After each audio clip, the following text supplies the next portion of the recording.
Sound, sound your instruments of joy. Sound, sound your instruments of joy. To triumph shake each string, to triumph shake each string. Let shouts of universal joy, of universal joy. Welcome, welcome, welcome a newborn King. See, see the gladdening dawn appears. See, see the gladdening dawn appears.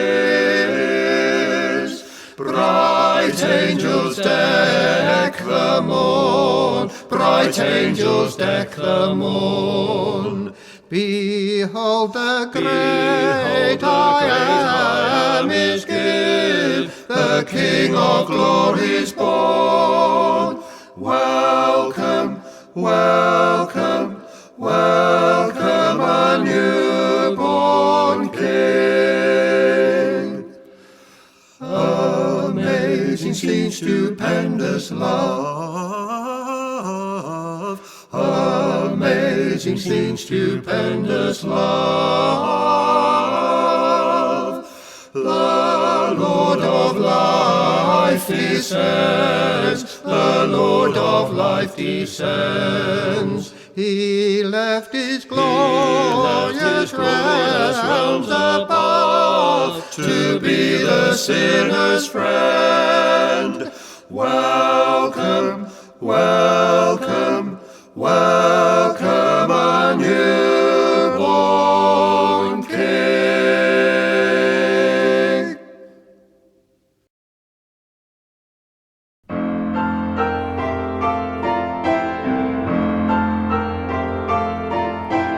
Sunbeams bright as our light, merry, merry Christmas. Bells ring out, children shout, merry, merry, merry Christmas. Sheep in fold shine like gold as the day is dawning. Riding by stockmen cry, welcome Christmas morning.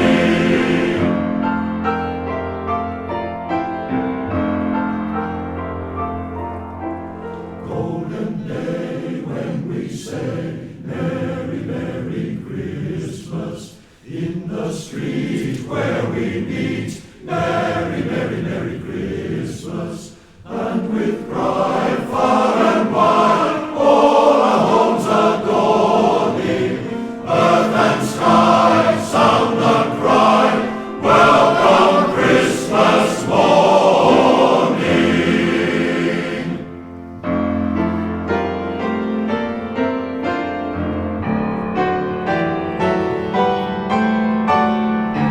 So with joy, man and boy, sing with us together.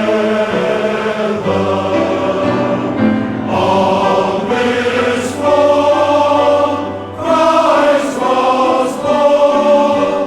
Merry, merry, merry Christmas. Raise the song loud and strong in the shining weather. Joy bells ring, Christ is King. Merry, merry, merry Christmas.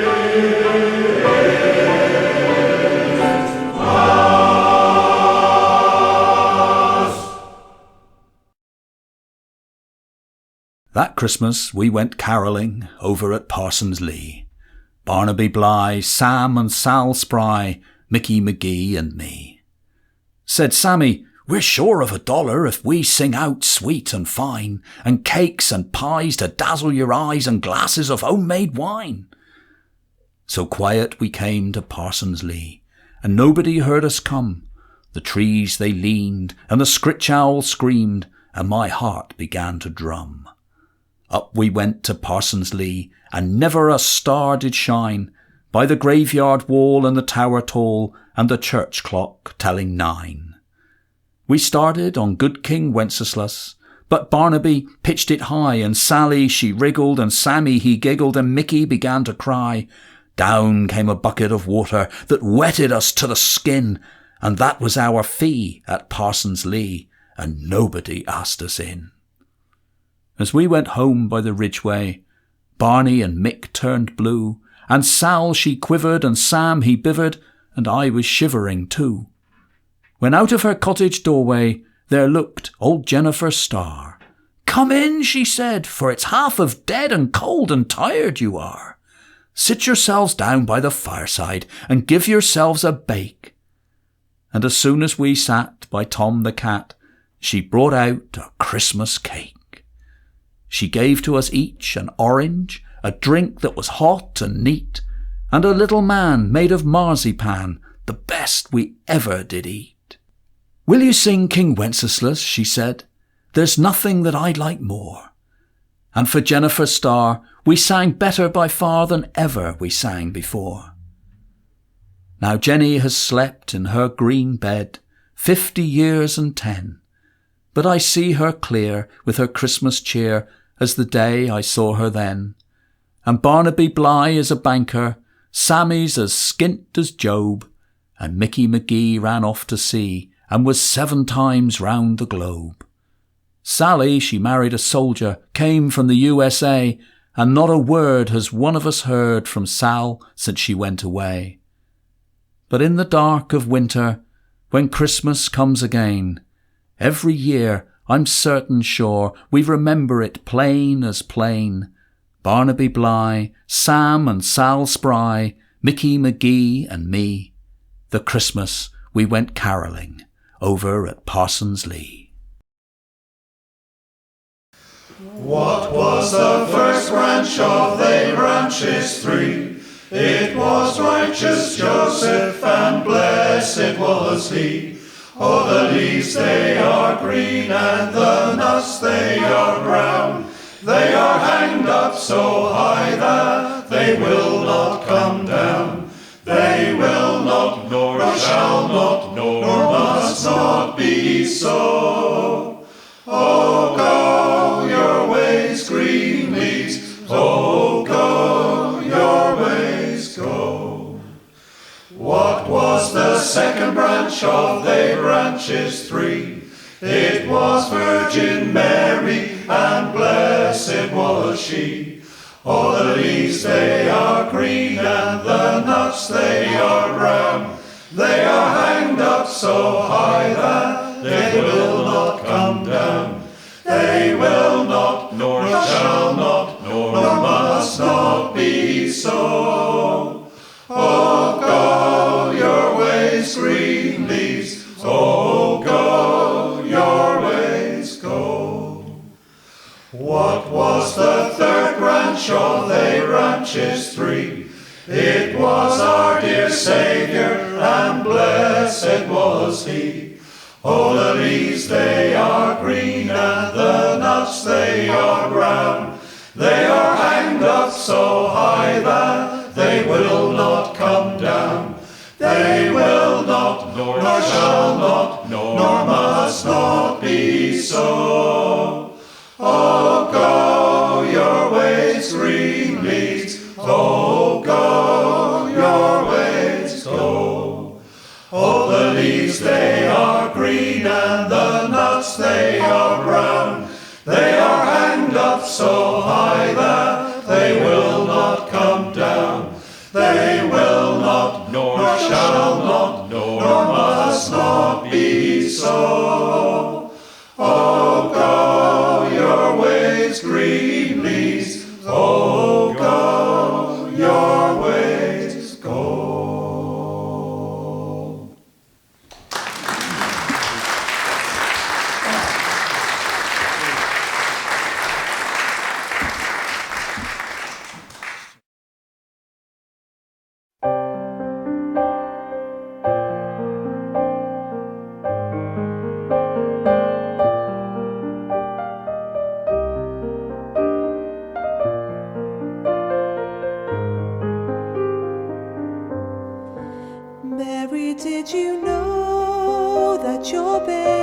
boy would someday walk on water. Mary, did you know that your baby boy will save our sons and daughters? Did you know that your baby boy has come to make you new? This child that you delivered will soon deliver you. Mary, did you know that your baby boy will give sight to a blind man? Mary, did you know that your baby boy will calm a storm with his hand? Did you know that your baby boy has walked where angels trod? When you kissed your little baby, then you kissed the face of God.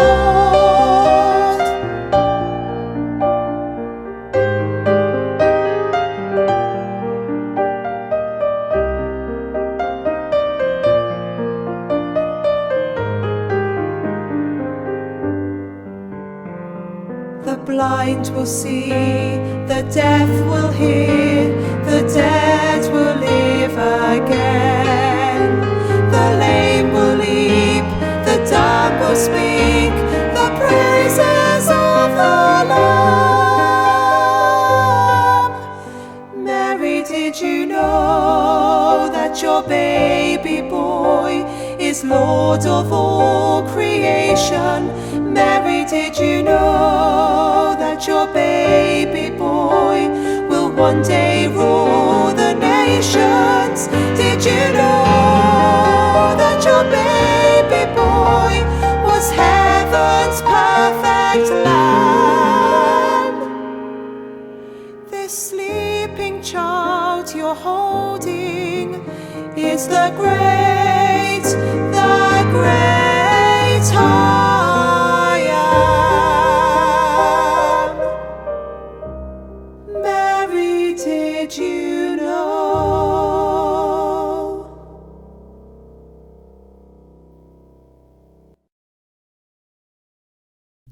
Before we go into our carol session, I think every time that we've had a gospel concert here at this time, we've always included Cornish carols. And Edward, when I came in this evening, he said, could you put the people in the picture of what happens around Christmas time in St.Ives? Well, we try as far as we can to carry on the tradition. We don't have as many choirs now as they used to, but I think we're down to one, but it's quite a large choir, and we're thankful for that.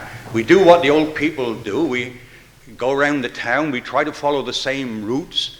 We have 2 carols on each stand, and the conductor reserves the prerogative, the right to, at a windy corner, have 2 little short ones, you know. And another thing, it's always a prerogative of the basses to be underneath the light.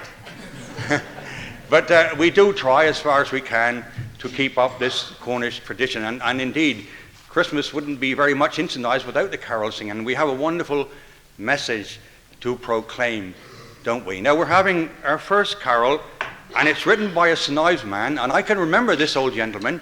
The carol is What Melody, was written by Mr. Joseph Tanner, who used to live in Bullen's Terrace.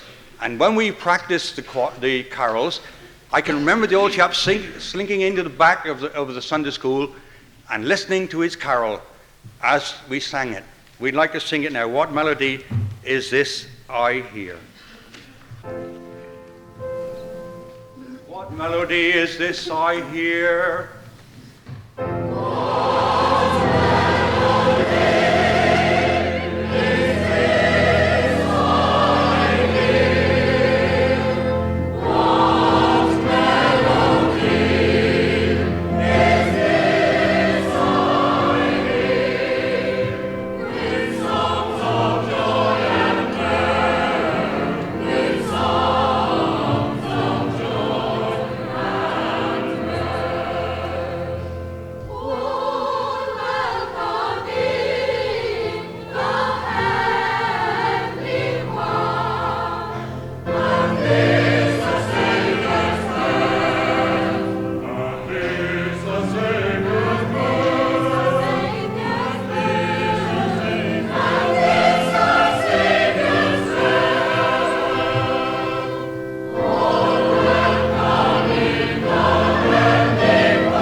The Carol Choir, the Downlong round Christmas Eve. We joined the 4th Street Carol Choir. The night was crisp and clear and started off at Virgin Street with Cully's Ellisveer. And some of us, and no mistake, the great bass deep and rich. The altos and the tenors too were good and true to pitch. One dear old chap there standing by said, "Well, I must confess, it's like a organ. Yes, it is, a organ, nothing less." We worked the Dyje through Love Lane, it still continued dry, down Bunker's Hill and Bayless Lane, then on to Chai and Chai, past Doble's Wall, on up Dick's Hill, still singing clear and sweet, turned right at top of Island Square, next stop, Teetotal Street. Our voices now were rather hoarse, the clarinet gone flat, so all agreed to do Carnkraus and let 'em go at that.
Time once again to see the sights, Newlyn and Mousehole Christmas lights.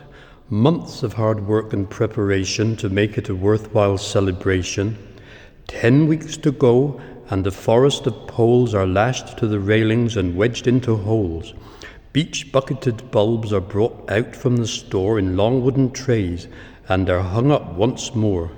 Bobbing and bouncing, they make a brave show as they sway in the breeze. Only 8 weeks to go, 7, 6, 5 weeks. The time passes by, and there, silhouetted against the grey sky, a framework of scaffolding poles soon appear to support Santa's sleigh and his team of reindeer. Stars sorted out, bells and candles connected, the pudding in place and the robin erected, the cat and the mouse and the blue Peter boat, the church, Christmas trees, the sea monster afloat. Everyone working as hard as they can, everything going according to plan. The big night arrives, and there under the stars, people arriving in coaches and cars, families on foot with children converging down towards the quay where the soft waves are surging. An expectant murmur runs all through the crowd, then whoosh goes the rocket, and bang, good and loud. The bandsmen blow brave, and Tom taps his baton. 1, 2, 3, lever go, then up boys and atten. All round the harbour, the valleys and heights, Mousehole is sparkling and twinkling with lights. There's no place like Mousehole, though I say so a shouldn't. Look, 'cause to see that handsome gate puddin', and there's Father Christmas upon the mountain, and a handsome gate sea serpent, yes, and a fountain. Good gar, there's our Gertie and Fred and Aunt Florrie. What he doing down here as a cold enough fairy? I pushed and I passed through the chattering throng, left the lights all behind me, and walked up along to where, on the weather-worn tower of Paul, a great golden cross gleamed on high over all. I seemed to sense angels whose wings were unfurled, and I thought upon Jesus, the light of the world.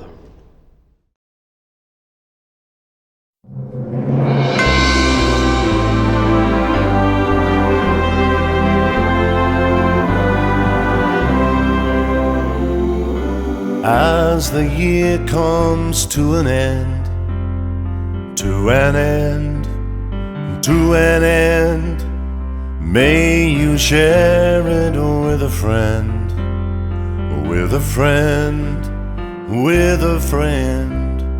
May the season bring you joy and find you in good health. But most of all, I wish you all the things you wish yourself.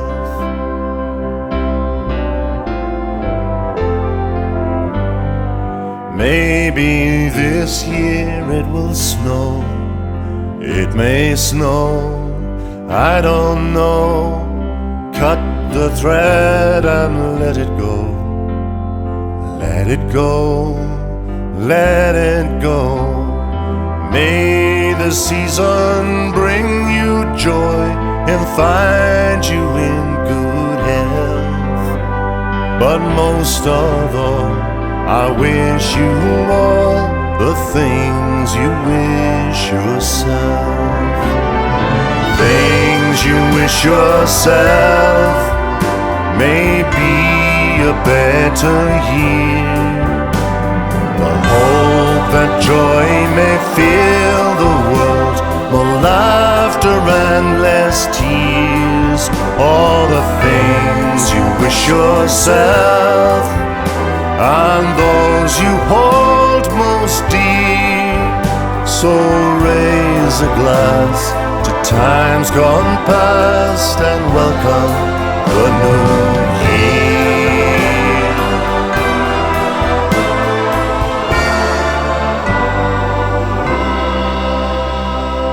As the year comes to an end, to an end, to an end, may you share it with a friend, with a friend, with a friend. May the season bring you joy and find you in good health.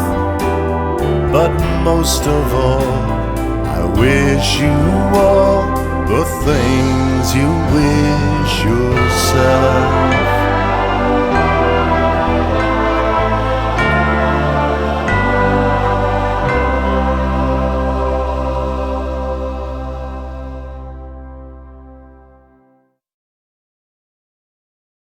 This is the story of a Cornish lad. His name was Tom Beaucock. He lived in a little village called Mousel some 500 years ago. And he grew up there, he lived happily there. Everything the people of Mousel want, they got from the sea, or they got from the land. It was a happy place. And Tom grew old there. He never married. He never needed anything except the sea and his fishing boat. But then, things took a turn for the worse one Christmas. When the wind blew in, the waves grew big and the storms rose. It got to the stage where no fisherman could leave the harbour. The people of Mousel were hungry. They needed their fish. Nobody was brave enough to turn their boats out into the sea. Tom looked around Mousel Harbour. He looked around at the fishermen, standing idle, looking out to sea, into the wind and into the rain. He saw them hugging their wives and patting their children and promising that there'd be food on Christmas Day. But still the wind blew, and still the waves grew, and still the rain came down. And Tom knew that none of those lads could get out. None of them could turn their boats into the wind. They'd be smashed on the rocks. Somebody has to step up. Somebody has to save those people. Somebody has to feed the children on Christmas Day, thought Tom. And then there's me. I got no children. I got no wife. My real love is the sea. Maybe the sea will take me. Maybe my boat will be smashed, but I will go out there and I will try and bring home the catch. I will try and feed Mousel this Christmas. And on Christmas Eve, when no one else was up, Tom dragged his boat down to the edge of the slip, fighting against the wind, the waves crashing over him. And then, as if by some magic, his old love, the sea, dropped for a moment. There was just a pause in the wind. There was just a gap in the rain. And Tom headed that boat out to sea. And on Christmas Eve, before dawn, he was out there in the wind and the waves. His nets went overboard, and he pulled in fish after fish after fish. Tom was filling his boat up with all the fish that had been swimming round there, thinking they were safe from the people of Mousel. But could he bring that catch home? And as the people of Mousel woke up, they saw Tom's boat were missing, and they stood there and they held their lights for him up in the mist. And then they saw him, turning into the tide, Tom Beaucock, with his boat full of fish. And there he saw their lights, and he knew he was safe home into the harbour. People cheered when they heard his name. People saw him and they hugged him, and they pulled those nets out, and they shared that fish out. And everyone cooked that night. Everyone cooked that Christmas Eve. He brought home 7 different kinds of fish, and every one of them was cooked up for the finest Christmas Day meal anyone in Mousel could remember. They had stargazy pie, they had ling, they had scad, they had fried lances. And everybody raised their glasses and they toasted the name of Tom Beaucock, hero of Mousel. And they sung his name that night. And they sung his name the next day and the next. And since that day, everyone in Mousehole will raise their glass to Tom Bocock on Tom Bocock's Eve, 23rd of December, every year. And they celebrate his name and they sing his name in schools and they make their processions through the harbour. 'Cause one ordinary lad, one ordinary Cornishman, Tom Bocock, was brave enough to turn his boat into the wind. And since that day, many a Cornishman has done many a brave thing. And they will all be remembered with a glass on Christmas Eve.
Last thing on a Christmas night, mizzle or no, we children would all be sent away up the dancers, so the adults could drink the last of the brown ale, advocaat and sweet and golden, nibble at nuts and dates, play some cards and idle in a fug of excess. Only then did Uncle Artie stir. Quietly he would climb the Timburn Hill, sit on the end of one of the big beds and tell us his favourite story of when God created the world.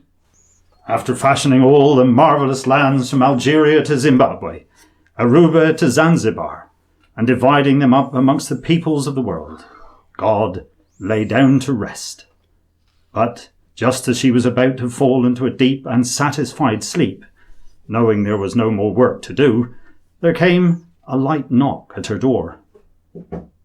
On inquiring who would disturb God after her magnificent labours, she heard a small but familiar voice.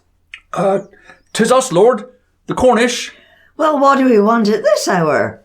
I've had quite a hard day creating the world. I need to sleep. "Well, 'tis like this, see. We haven't got nowhere to live. There's nowhere left." Wasn't you here earlier? Did I not allocate you a homeland like everyone else? "Well, God, it was like this, see.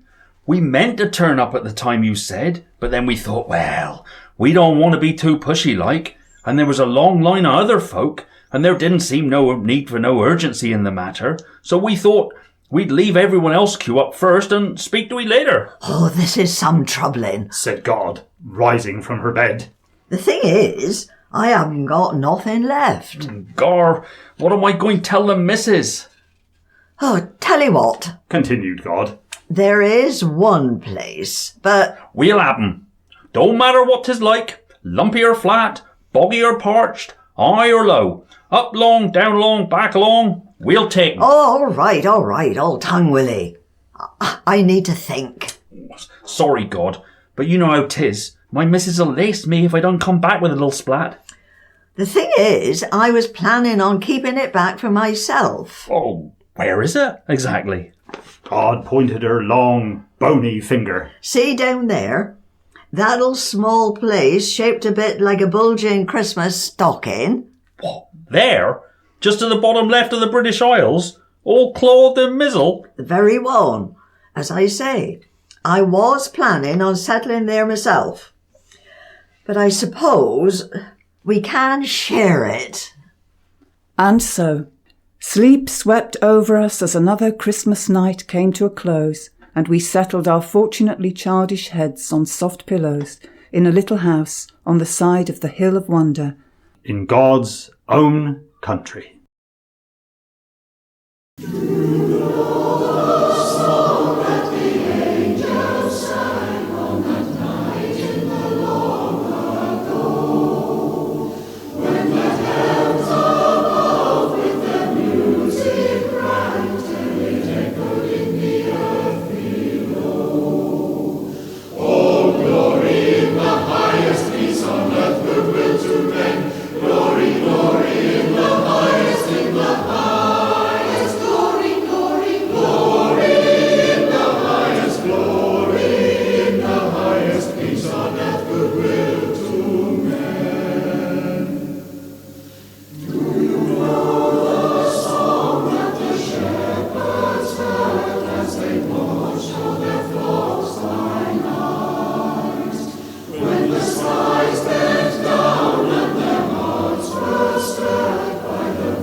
The Perfect Cornish Christmas by Jane Nancarrow.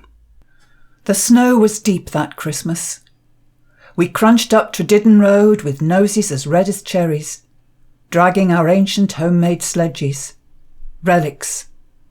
The waterfall by the forge was frozen, and so was Batesy's pond. We loved its cold smoothness as it shone in the pale, gleaming, wintry sunlight. In the frost-covered field, Herbie's old grey horse stood like a statue. Its breath froze in the cold air. We climbed over the rickety gate, praying that the spinsters in the small row of houses opposite would not be peering at us through their yellowing lace curtains. Our fingers burned on the frosted gate. Then up into Stacey's field, across the pure Arctic wastes of virgin snow, breath coming in vaporous pants, noses dripping, fingers blue despite our itchy woolen gloves and sodden sheepskin mittens. We puffed up the hill, ridge after ridge, trees silhouetted against a bleak winter sky. It was Christmas Eve. We threw snowballs and sledged, while the sun sank into a rosy glow. We were cold, wet, but happy as we dragged our woodwormed sledges home. We sang as we trudged down the road past the darkening pond. Silent night, holy night. Great Aunt Vi's favourite, ringing out with an innocence clearly over the white fields of snow, now shadowed with deepening blue. We crunched home, satisfied, back to the flickering firelight and tingling toes. Back to our harassed mothers, wrestling with the goose-bumped flesh of poultry in sage and onion sculleries. Back to the boiling of hams and the smells of cinnamon and saffron, mingling with the musty smell of little-used front rooms, or parlours, as the older folk called them. Balloons floated mysteriously in corners. Homemade paper streamers decked the ceilings, and the pine-scented Christmas tree stood proudly in its bucket of earth, ready for decorating. Boxes of faded decorations were brought up the stone steps from the dark, spidery cellar.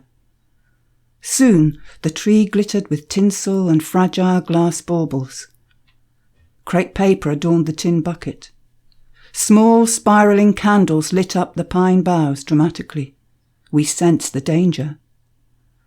Family portraits of long-gone weddings were adorned with the dark green of holly and mistletoe. Late on Christmas Eve, we ventured out into the white wilderness, bound for the midnight mass. Above us, the moon sailed across a clear sky, and sheep bleated plaintively in the higher fields. Lanston Castle glowered down on us as it reflected on hundreds of Christmases past.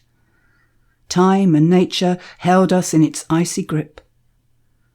We slid down the hill, past the town mill. Snow flew like flour in the darkness. We slid and skidded our way down to the river.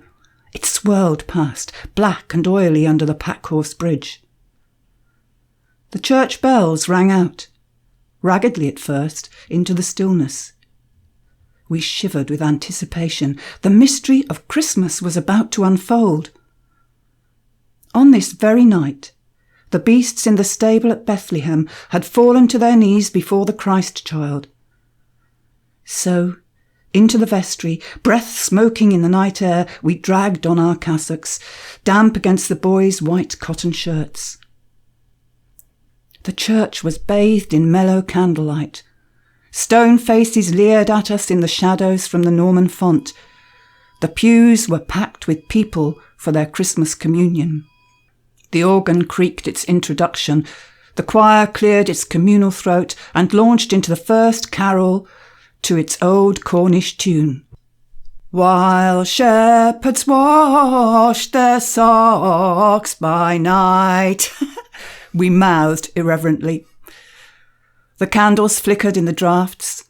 My grandfather's tenor soared out across the chancel. Snow fell in the darkness outside. God was in his heaven. All was right with the world. Tomorrow would be Christmas Day. The holly and the ivy, when they are both full grown, of all the trees that are in the wood, the holly bears the crown. Oh, the rising of the sun and the running of the deer, the playing of the merry organ, sweet singing in the choir.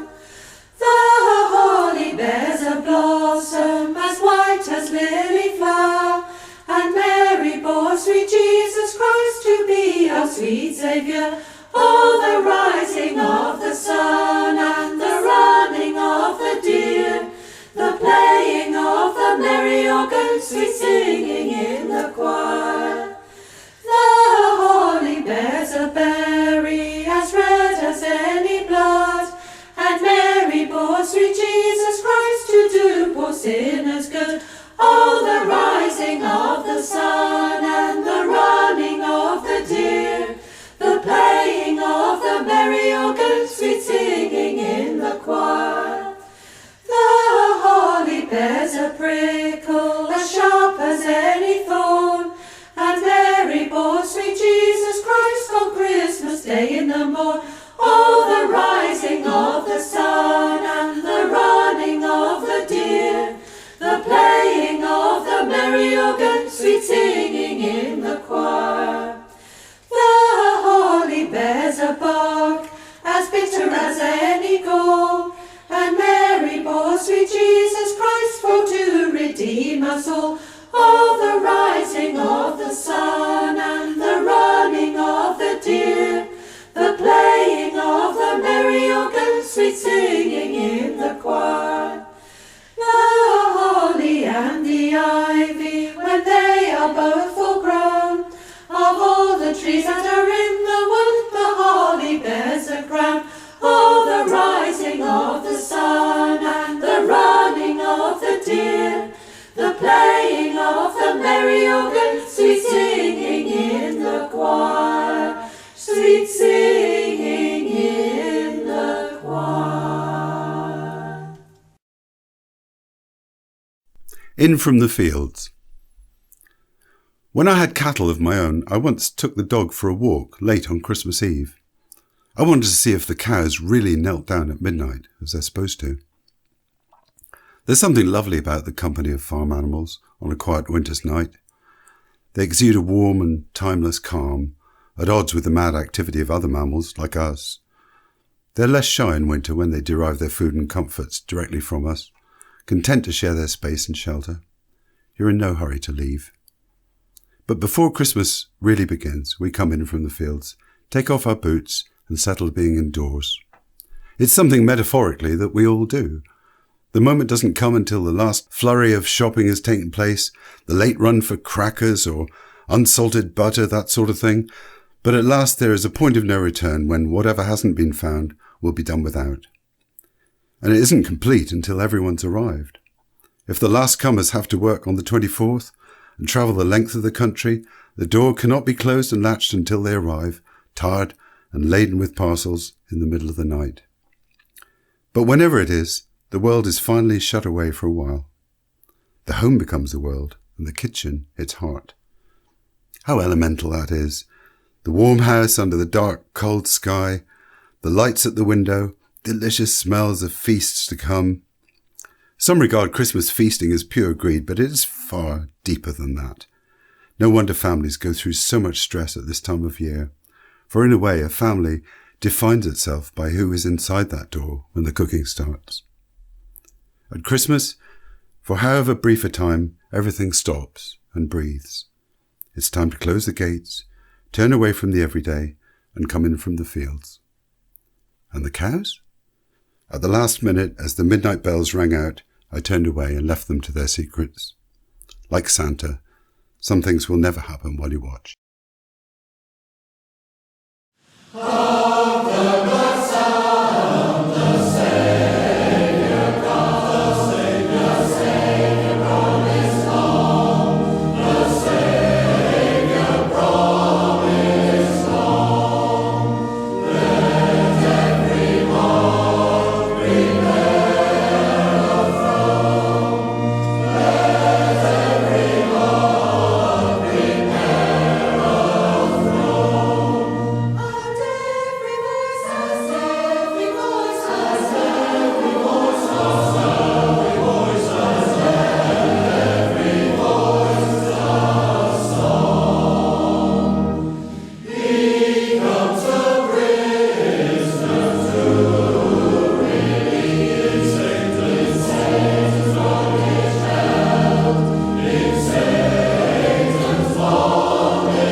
Feather's goose was cooked. The table was all laid for dinner. The Christmas pudding steamed gently away. The rooty and brocklow were done to a turn, when Joe heard his dear wife say, "Go off to the bakehouse now, Feather. Our goose must be ready to eat. I reckon our Christmas dinner will be the best in all of the street." With ceremony that Christmas morning, the goose was placed in the baker's care, with many injunctions to tend it as well as if the crown jewels were there.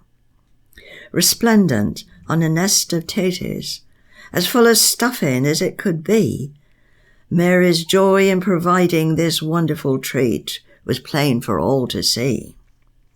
So Joe set off on his errand with a clean white cloth, all neat, with strict instructions not to galley all day with his friends who he'd see in the street. But the door of the Red Lion stood open, from whence ensued sounds of good cheer. Thought Joe, I don't suppose Mary would mind if I went and had 1 pint of beer? But 1 pint led to another, and time passed merrily away. The shenegrum slipped easily down his throat until he heard someone say, "Aren't you supposed to be fetching your dinner? I don't know what your Mary'll say if you don't hurry up and get back home. Come, Joe, be on your way." Then, lurching out of the bakehouse, with cloth-covered goose in his hand, a sight met his eyes that delighted his heart, a sweetly carolling band. 'Twas the primitive Methodist choir, voices raised in the first Noel, and Joe, who was blessed with a fine tenor voice, decided to join in as well. Now, Lizzie, sent in long by mother to see if her dad could be found, spied her father drunkenly singing "Dinner at Rest" on the ground. The little maid, quick as lightning, thought of what mother would wish, dashed in unobserved by her father, picked up and ran home with the dish. Now, Ark the Glad reached its conclusion with a sonorous, ringing tone. Then Joseph bent down for his dinner, but found that the bird had flown. With the shock, he was instantly sober. His eyes near popped out of his head. He thought of his wife and family waiting at home, unfed.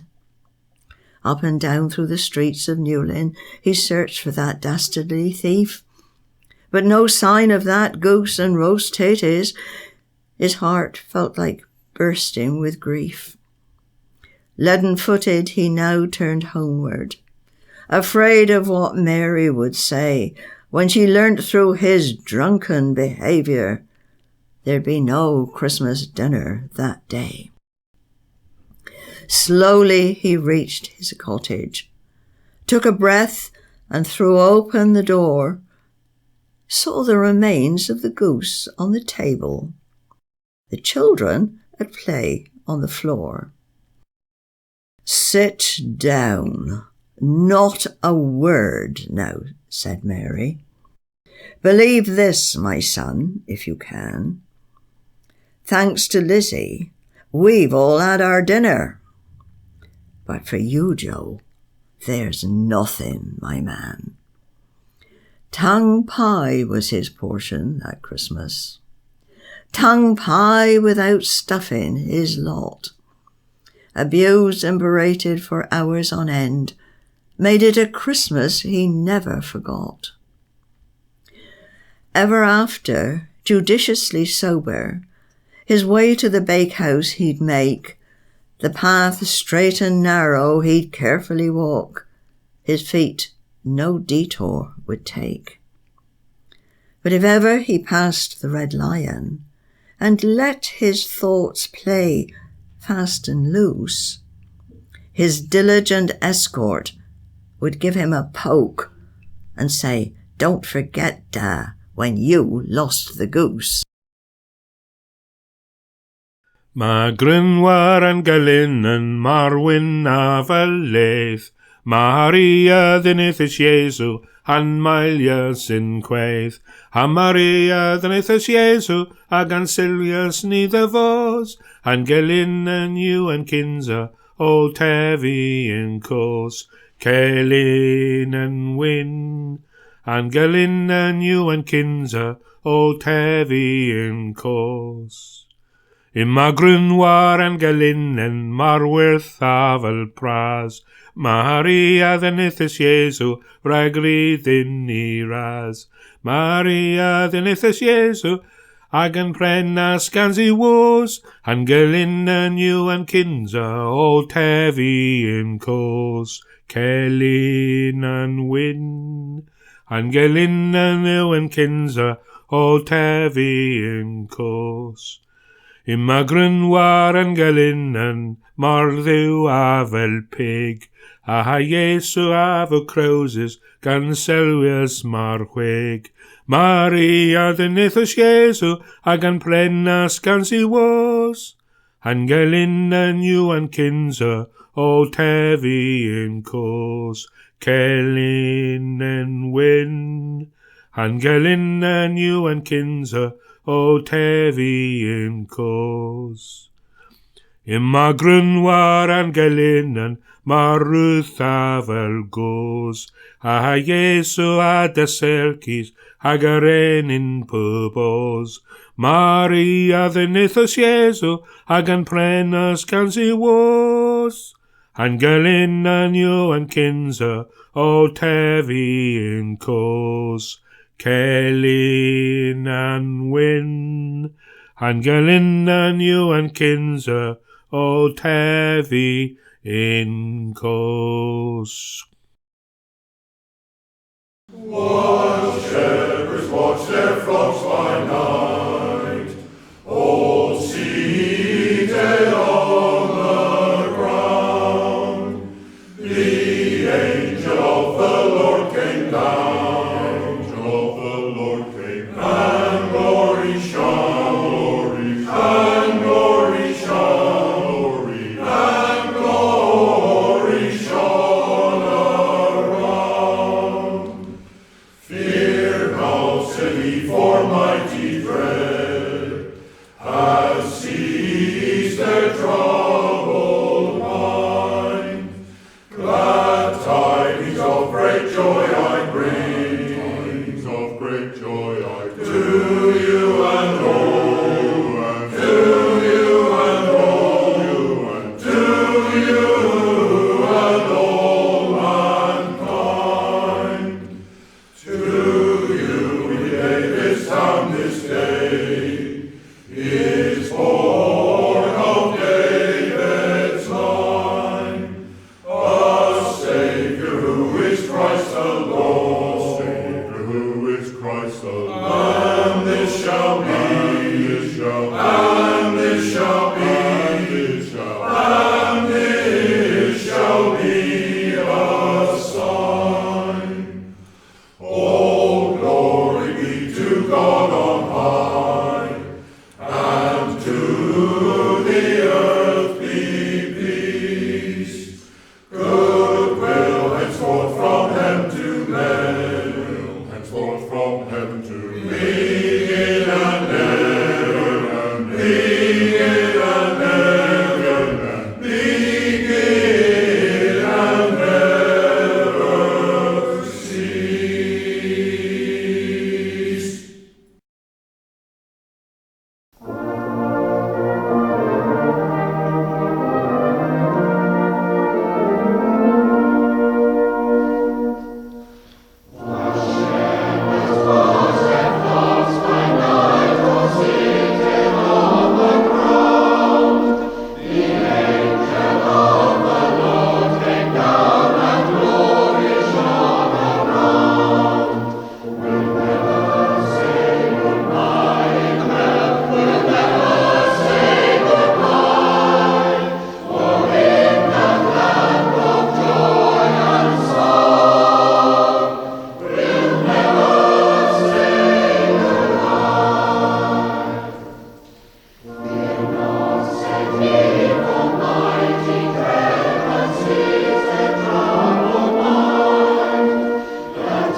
The Bagatelle.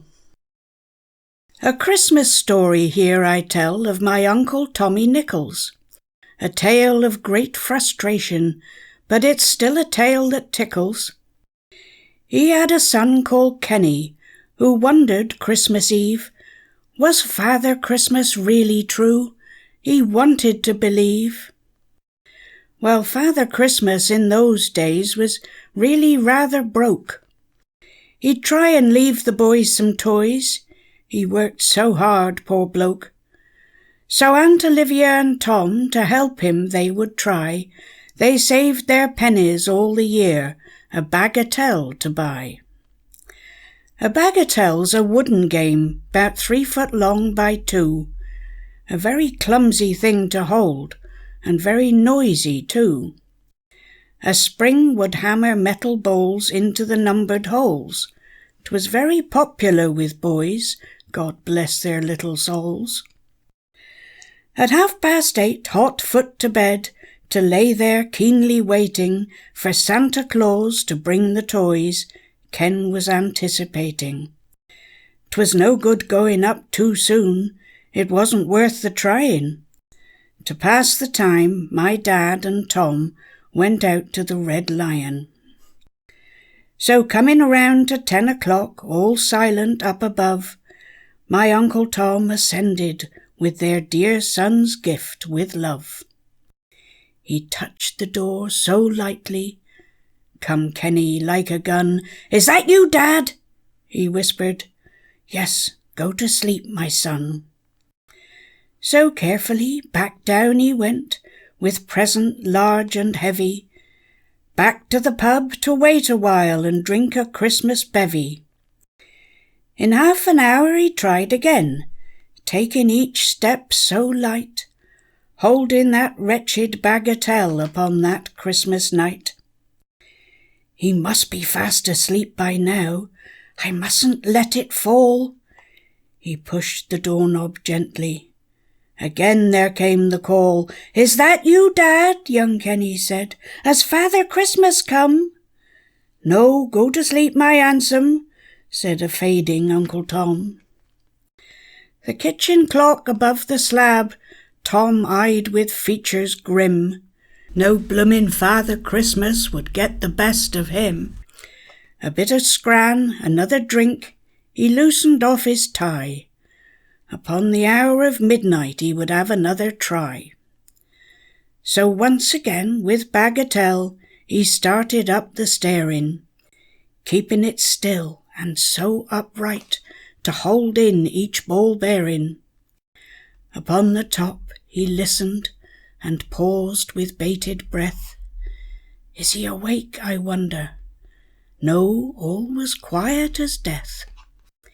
He took a step into the room, then came the bitter blow. He tripped and skated headlong where his braces dangled low. Is that you, Father Christmas? Cried Kenny with delight. But the words he heard are not the sort you utter Christmas night.